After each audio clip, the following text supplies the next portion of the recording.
stop defending yourself. Right now. Whatever accusation someone just threw at you, whatever criticism they leveled, whatever lie they spread about you, do not defend yourself. I know every instinct in your body is screaming at you to explain, to justify, to prove them wrong.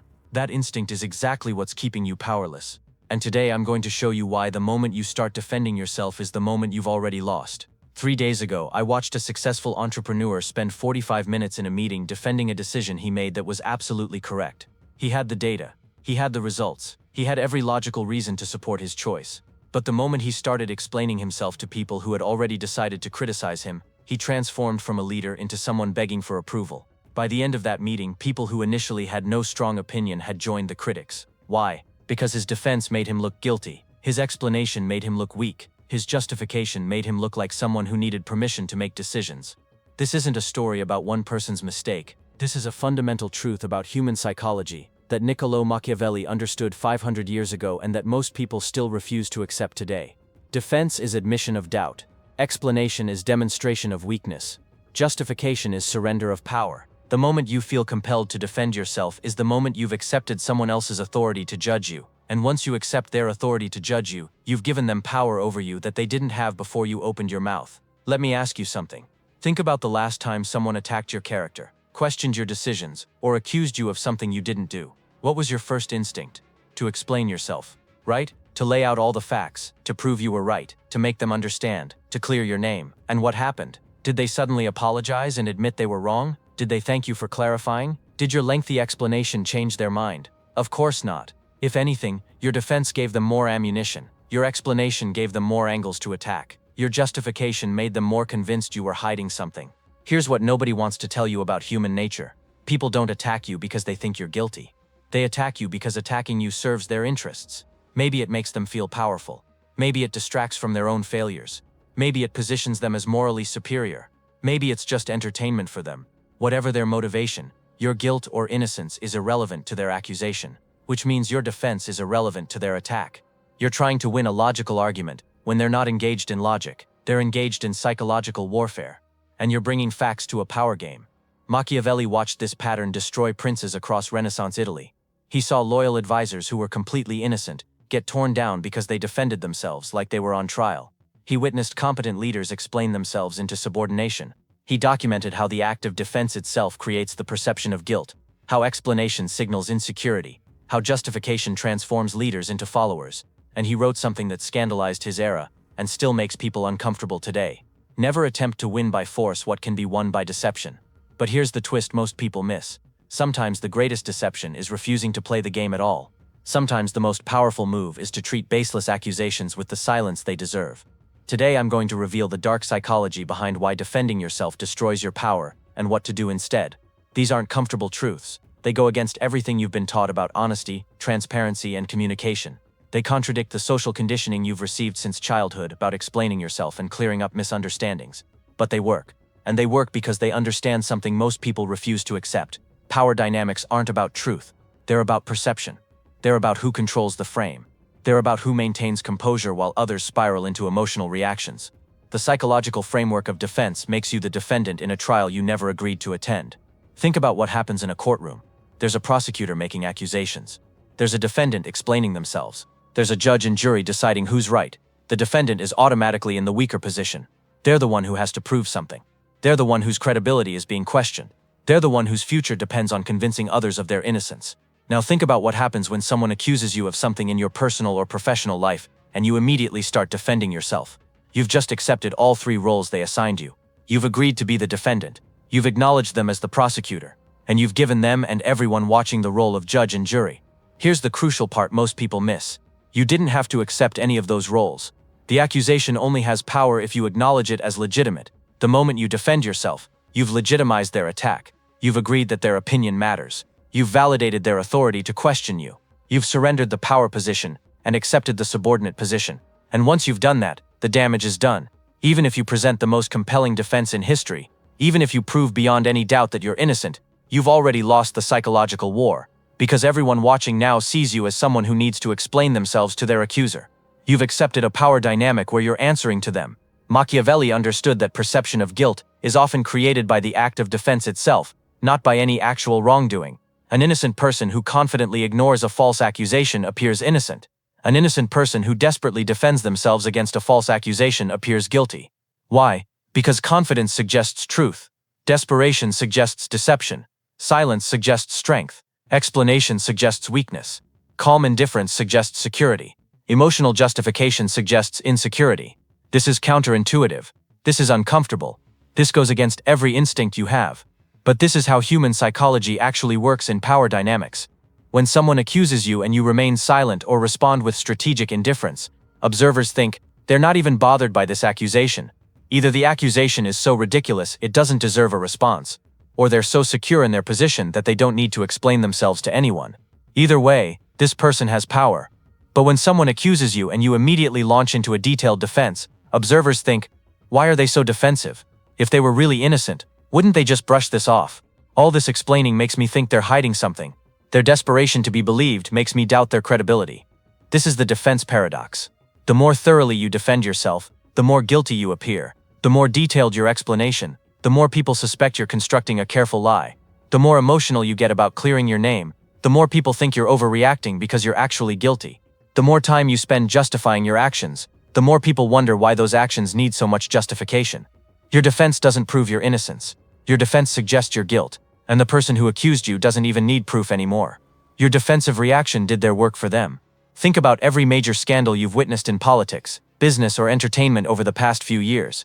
What happened when the accused person held a press conference to defend themselves in detail, to explain their side of the story, to present all their evidence of innocence?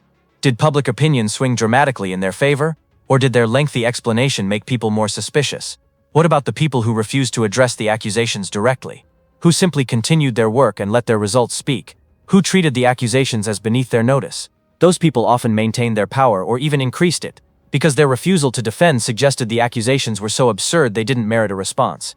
Now let me reveal the specific psychological mechanisms that make defense dangerous and show you the strategic alternatives that maintain your power. This is where Machiavelli's observations become actionable strategy. This is where understanding the psychology transforms into practical dominance. When you defend yourself, you activate something psychologists call the suspicion bias. This is a cognitive pattern where detailed explanations trigger doubt in listeners. Here's why. When people expect a simple answer and get a complex explanation, their brains automatically suspect deception. Liars typically provide more detail than truth-tellers because they're trying to make their story convincing. They add unnecessary details to make their lie seem more real. Truth-tellers give simple, direct answers because they're not worried about being believed. They're just stating facts. So when you launch into a detailed defense of your actions, when you provide extensive explanations and justifications, you're accidentally triggering the same psychological response that people have to liars. Your thoroughness, which you think proves your honesty, actually suggests deception to observers. Your detailed explanation, which you believe demonstrates transparency, actually creates suspicion. The second mechanism is called power reversal. In any interaction, someone holds the power position and someone holds the subordinate position. The person asking questions holds power. The person answering questions is subordinate. The person making accusations holds power.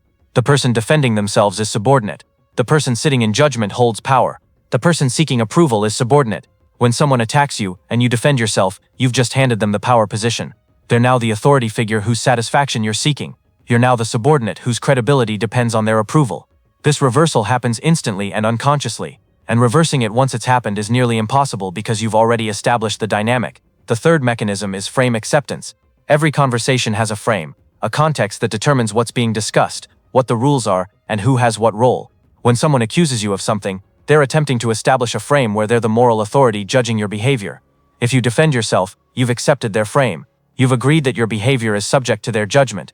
You've validated their position as someone who has the right to question you. Once you've accepted their frame, you're fighting an uphill battle, because the frame itself assumes you owe them an explanation, which assumes they have authority over you, which puts you in a perpetually subordinate position no matter how good your explanation is. The fourth mechanism is emotional contagion. When someone attacks you, they're trying to trigger an emotional reaction: anger, fear, shame, desperation. If they can make you lose your composure, if they can make you emotional, they've controlled your emotional state, and whoever controls your emotional state controls you. Defense is almost always emotional. Even when you think you're calmly explaining the facts, your need to explain reveals emotional investment in their opinion. That emotional investment is visible to everyone watching. An emotional investment from a defensive position looks like weakness. Scenario 2. Someone spreads a false rumor about you. Your instinct is to tell everyone the truth. The strategic move is complete silence. Let them talk. Let them escalate. Every addition without you responding makes their story sound more elaborate and less credible. Your consistency contrasts with their drama. People naturally trust the calm person over the one creating chaos. Scenario 3. Someone attacks your character, calling you selfish. Your instinct is to prove how much you care. The strategic move. I notice you're interpreting my boundaries as selfishness. That tells me more about your expectations. People who respect boundaries don't see them as selfish. Scenario 4. You make a decision that turns out poorly. Your instinct is to explain your reasoning. The strategic move. The result wasn't what we wanted. I'm implementing adjustments. Next question. You've owned the outcome without defending the process. The pattern is the same. Refuse the subordinate position.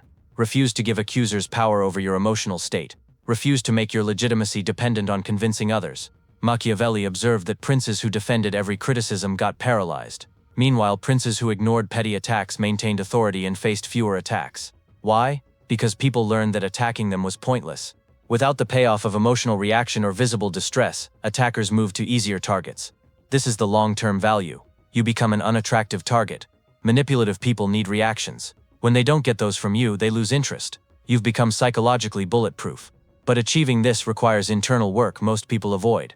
You must become so secure in your assessment that external criticism doesn't shake you. You must develop self-knowledge to distinguish legitimate feedback from manipulative attacks. You must build confidence so you don't need others to validate your choices. The fundamental discipline. You must completely divorce your self-worth from other people's opinions. As long as you need others to think well of you, you'll be vulnerable.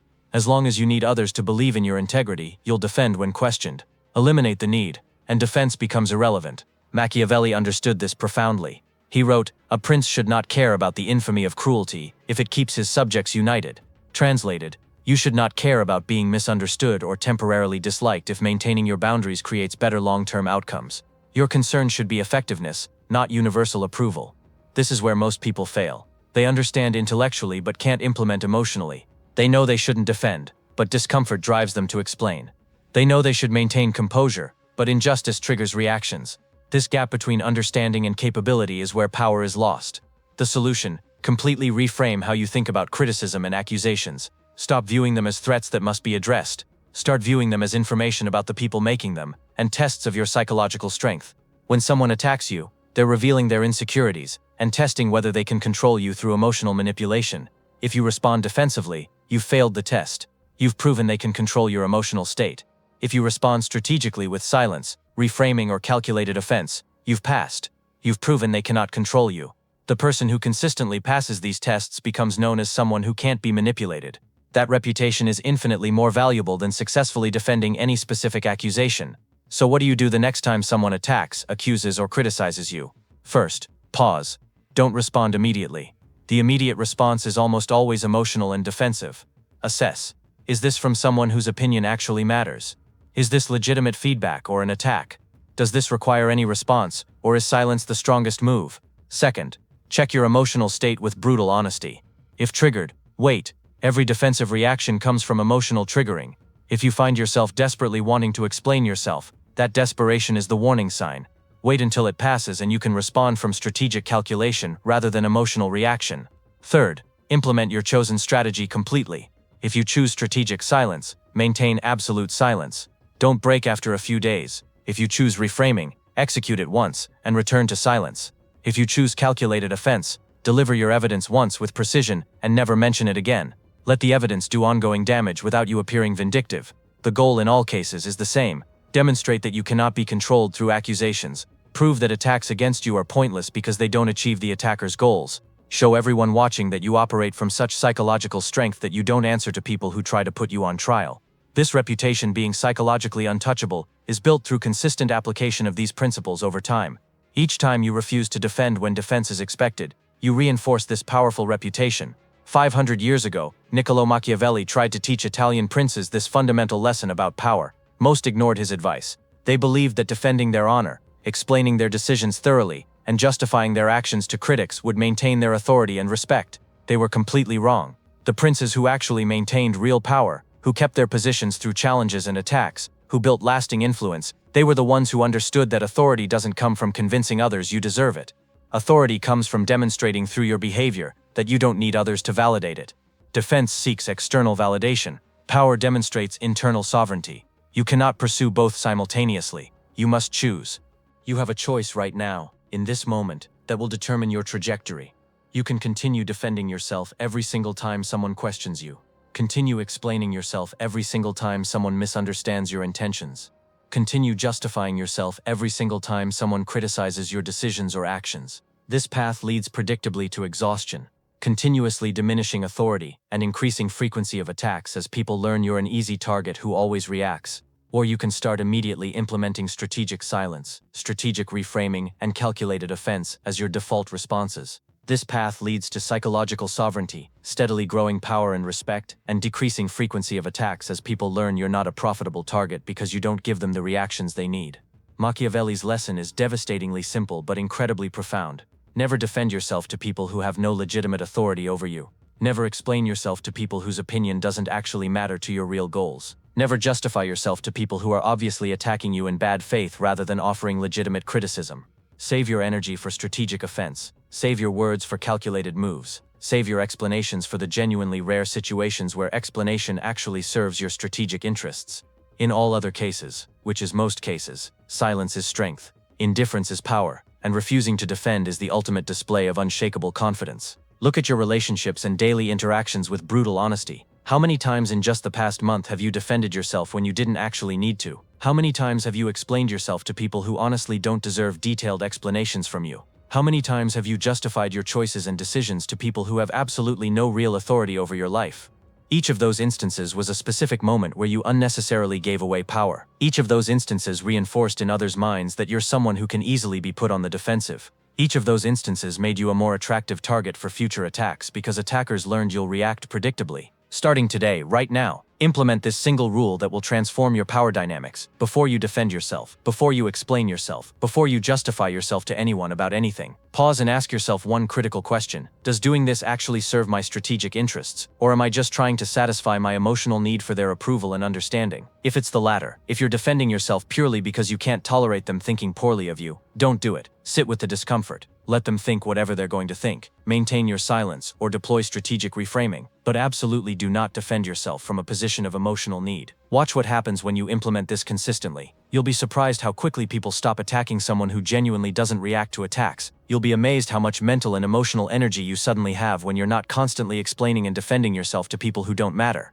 You'll discover how psychologically powerful you become when you stop seeking everyone's understanding and approval and start simply being yourself with complete, unshakable confidence in who you are and what you stand for. Never defend yourself. Not because you're guilty of what they're accusing you of. Not because you have something to hide or can't explain yourself. Never defend yourself because you're secure enough in who you actually are that other people's opinions don't control your actions or emotional state. Because you're psychologically strong enough that attacks and accusations don't trigger defensive reactions in you anymore. Because you understand at the deepest level that real power comes from internal sovereignty and self-validation, not from convincing others you deserve their approval or validation. Be that person starting today. Become truly untouchable. Let your results speak for you. Let your consistency speak for you. Let your composure under pressure speak for you. But let your desperate need to defend yourself to people who don't matter die completely and permanently. That's how you flip the power dynamic instantly and maintain it permanently. If this video opened your eyes to how much power you've been unconsciously giving away through defensive reactions and constant explanations, drop this exact phrase in the comments. I will never defend myself to those who don't deserve explanations. If you know someone who's trapped in the exhausting pattern of constantly defending and explaining themselves to people who don't deserve it, share this video with them. It might save them years of powerlessness and wasted energy. And subscribe to this channel for more unfiltered truth about power dynamics, psychological sovereignty, and becoming the kind of person who cannot be controlled, manipulated, or diminished through accusations and attacks. Remember this forever, and let it transform how you move through the world. Defense is just weakness disguised as explanation. Silence is power disguised as indifference. Strategic non-reaction is dominance disguised as calm. Choose power every single time, in every single situation. Your future self, the version of you that's psychologically untouchable and commands genuine respect, will thank you profoundly for the decision you make today to stop defending yourself and start demonstrating sovereignty.